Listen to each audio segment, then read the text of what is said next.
غیبت یہ ہے کہ کسی کے اندر موجود عیب کو اس کی پیٹھ پیچھے بیان کرنا۔ سیدہ عائشہ رضی اللہ تعالی عنہا سے مروی ہے، انہوں نے حضور سے پوچھا کہ بعض اوقات کسی میں کوئی عیب موجود ہوتا ہے اور اس کو اگر بیان کیا جائے، وہ تو اس کے اندر موجود ہوتا ہے، تو فرمایا اس کو اگر بیان کیا جائے جو موجود ہوتا ہے یہی تو غیبت ہے، اور اگر موجود نہیں ہے تو بیان کیا جائے یہ تو بہتان ہوگا، جو کبیرہ گناہوں میں سے ایک گناہ ہے۔ اور کسی کے اندر عیب موجود ہو اور اس کو بیان کرنا اور اس کی شرعی ضرورت نہ ہو، آپ کو عدالت میں گواہی دینے کی نوبت نہیں آئی ہے، کسی نے آپ سے نہیں پوچھا کہ میں فلاں کے بیٹے سے رشتہ کرنا چاہتا ہوں تو وہ کیسا ہے، تو یہ مجبوری ہو تو پھر تو بتانا پڑے گا کہ وہ نشے کا عادی ہے، تو اپنی بیٹی کو اس دلدل میں نہ پھینکیں، وہ ایک الگ بات ہے۔ کوئی ضرورت شرعی نہیں تھی، کوئی اخلاقی ضرورت نہیں تھی، تو اس کے بغیر کسی کے عیب کو چھالنا، لوگوں کو اس سے بدظن کرنا، اس سے نفرت دلانا اور خام خواہ اس کی آبرو ریزی کرنا، یہ سخت جرم ہے اور یہ کبیرہ گناہوں میں سے ایک بڑا گناہ ہے۔ اور یہ بات ذہن میں رکھیے گا کہ اگرچہ غیبت عام ہو گئی ہے اور عام ہونے کی وجہ سے اس کو عیب نہیں سمجھا جا رہا، تو اس کا یہ مطلب نہیں ہے کہ یہ عیب نہیں رہا، یہ پھر بھی عیب ہے، اور اتنا بڑا گناہ ہے کہ فرمایا گیا الغیبۃ اشد من الزنا، غیبت بدکاری سے بھی بڑا گناہ ہے۔ اور پھر بدبختی، معاشرتی قدروں کی پامالی یہ ہے کہ کسی کی بدخوئی کرنا یہ تو معمول زندگی لوگوں کا بن ہی گیا، لوگوں کی بیٹیوں کے تبصرے لوگوں کی مجلسوں میں آ جاتے ہیں۔ یہ کتنی بد نصیبی ہے کہ کسی کے گھر کی باتیں وہ 100% درست ہی کیوں نہ ہو، اس کی بیٹی کا تذکرہ، ماں بہن کی باتیں چوپالوں میں، بیٹھکوں میں، مجلسوں میں گونجتے ہوئے کہکہوں کی صورت کے اندر بیان ہوں، تو ذرا بتائیے کہ وہ معاشرہ کوئی معاشرہ ہے؟ آج میں اور آپ دیکھیں کہ ہم کہاں کھڑے ہیں،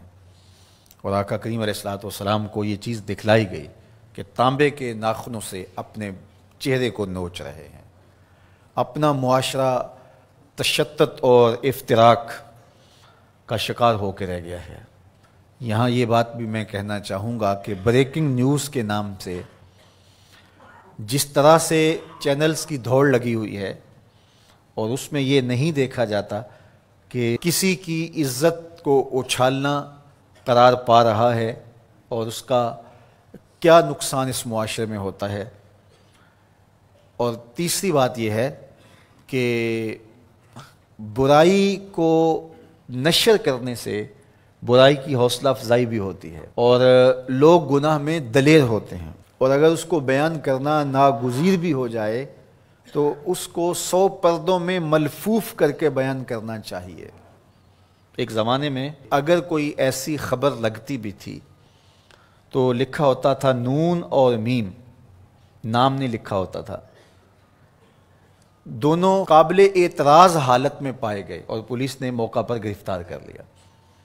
تو نون اور میم لکھا ہوتا اور قابل اعتراض حالت، بس یہی ہوتا۔ اور اب یہ بریکنگ نیوز کے چکر کے اندر کیمرہ لے کے اندر گھس جاتے ہیں اور قوم کو دکھا رہے ہوتے ہیں، اور ہم اگر میڈیا پہ آئیں اور دیکھیں تو لگتا ہے کہ معاشرے کے اندر برائیاں ہی برائیاں ہیں، اچھائیاں نہیں ہیں۔ تو میں ایک دفعہ ایک میڈیا کے ساتھی سے کہا کہ نیوز ویلیو صرف برائی ہی کی کیوں ہے، نیوز ویلیو اچھائی کی کیوں نہیں ہے؟ اچھائی کو بیان کیا جائے، برائی کو بیان کرنا مقصود بھی ہو تو اس کے لیے ملفوف لفظ ہونے چاہیے۔ آپ سورہ یوسف پڑھ سکتے ہیں، قرآن مجید کا اسلوب دیکھ سکتے ہیں، پوری سورت کے اندر منفی کرداروں کا نام نہیں ہے، چاہے وہ حضرت یوسف علیہ السلام کے بھائی ہوں یا عزیز مصر کی بیوی ہو، ان کا کنایے سے ذکر کیا گیا، اور جو مثبت کردار تھے سورہ یوسف اٹھا کے دیکھیے، بار بار یوسف صدیق کے لفظ آ رہے ہیں، یوسف یوسف کی پکار آ رہی ہے، حضرت یعقوب کا ذکر آ رہا ہے۔ اللہ اکبر۔ تو اچھے کرداروں کو ابھارا جائے اور برے کرداروں کا ذکر کرنا بھی ہو تو ملفوف طریقے سے، تو معاشرے میں صالحیت پیدا ہوتی ہے۔ لیکن جب ہمارا مقصود ریٹنگ ہو، ہمارا مقصود پیسہ ہو، ہمارا مقصود بیرونی نادیدہ ہاتھوں کا ایجنڈا ہو، تو پھر ہم ہوش و حواس میں نہیں ہوتے، پھر جو ہم سے کروایا جاتا ہے ہم وہی کر رہے ہوتے ہیں۔